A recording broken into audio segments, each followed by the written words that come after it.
I had a debate recently with a self-labeled modern Jew. He informed me that as a modern Jew, he does not believe in the God of the Old Testament and admits that it is a book of stories of which the truthfulness is extremely doubtful, and it doesn't matter if they are all untrue. He believes in a God much the same way that I do, and admitted agreeing 100% with both my The Creator and Netwriter Talks with God videos. He believes the Bible is nothing but allegory, a touchstone for Jews, and a source for interesting conversation. His Judaism is not religious. It is only social and cultural. He goes to synagogue, goes through all the motions and ceremony, but is there like a member of a social club of which he has been a member all his life. I had no problem with this at all. I understand it. There would have been no debate but for his claim that the Torah, the Old Testament portion of the Bible, is a perfect book and holds no responsibility for anything bad that has ever happened. He was a biblical apologist, not an apologist for the Jewish religion, but for the Torah itself. He rejected my claim that the Bible is evil. At first reading, his argument sounded logical. How can a book be evil? It's just a book. He went on to rightly say that mankind has done many bad things without religion, that we are clannish, territorial, and that happens with or without religion. I digested his argument for a bit, and soon what he claimed began to sour. With a good knowledge of history, the role of his book in torture, persecution, and death was undeniable. I asked him if putting his book in the hands of clannish, territorial folk with a propensity for violence did not make the situation worse than it might have been without it. He claimed they would have found another reason to do bad things. His book is not at fault.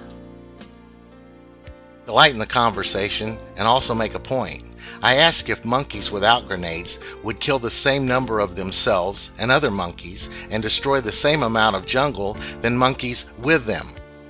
He did not find my question a bit humorous. A red herring the size of Charlie the tuna was soon flopping around on my computer screen as he tried to change the subject.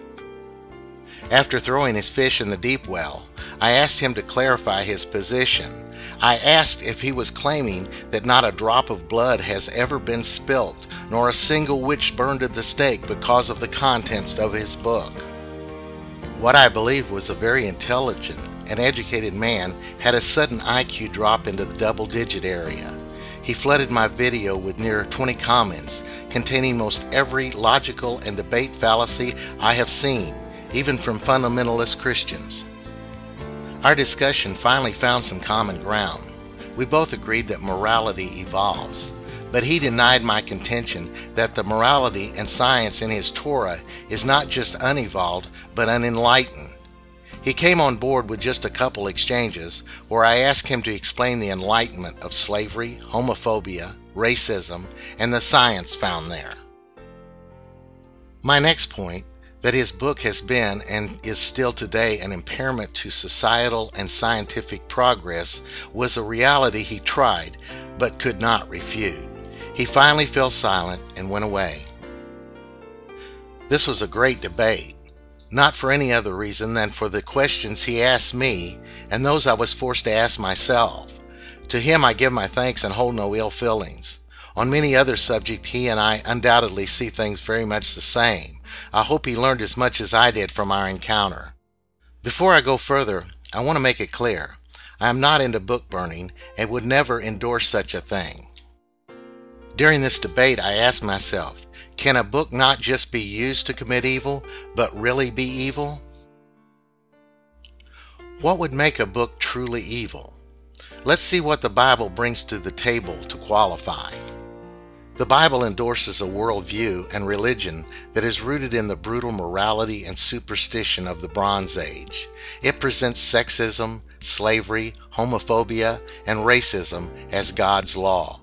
A set of laws that neither the Jews nor Christians can follow and stay out of prison or an asylum. This set of rules is anything but enlightened, as proven by Jews and Christians themselves. The God of the Bible is a bloodthirsty, genocidal tyrant, ordering death for those who believe in other gods, gays, Saturday workers, and many more, and how to kill them. The Bible defames the whole concept of God, making him to be a cartoonish, raging psychopath, locked crotch deep, forever fixed in the unenlightened and brutal times of the early Hebrew. It tells mythical stories as true, filled with blood and guts, incest, rape, angels, demons, and other magical beings, entrapping the minds of men by the hundreds of millions, playing on their fears and primal nature. This is some really bad stuff, but is not what makes the Bible an evil book.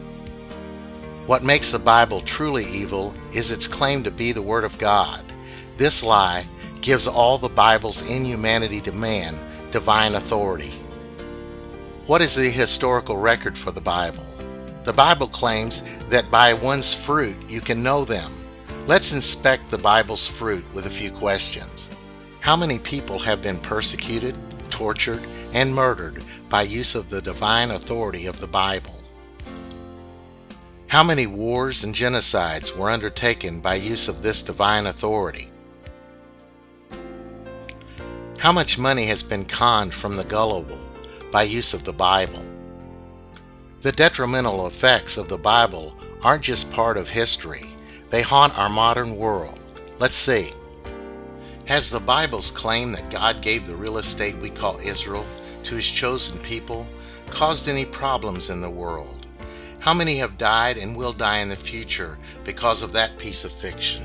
If it weren't for the Bible, would there be the great number of people resisting the evolved morality of today in favor of that of the Bronze Age?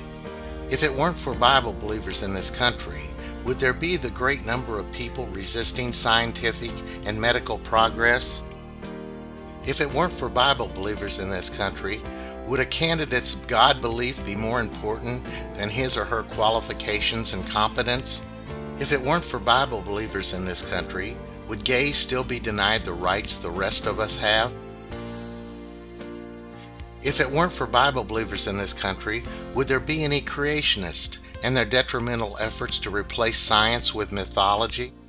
Based on its bloody record, its past and current detriment to human progress, science, and world peace, the Bible is an evil book.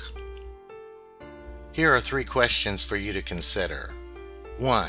Would this world be a better place if the early Hebrews had not written the Torah? Number 2. Is this an accurate proposition?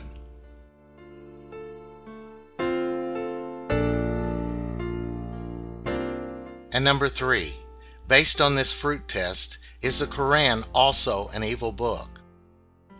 Thanks for watching.